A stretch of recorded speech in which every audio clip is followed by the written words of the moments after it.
This is when it's properly been meshed all around. It's evenly meshed, so the pigeons can't get in underneath the solar panel and nest. This is the best way to stop them going underneath the solar panel. These are some of the spikes that I have used to put it on the antenna. As you can see, they're just sitting on the antenna and making a mess on the roof.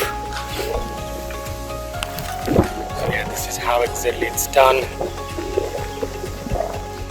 If it's done properly, there is no way that pigeons can get in.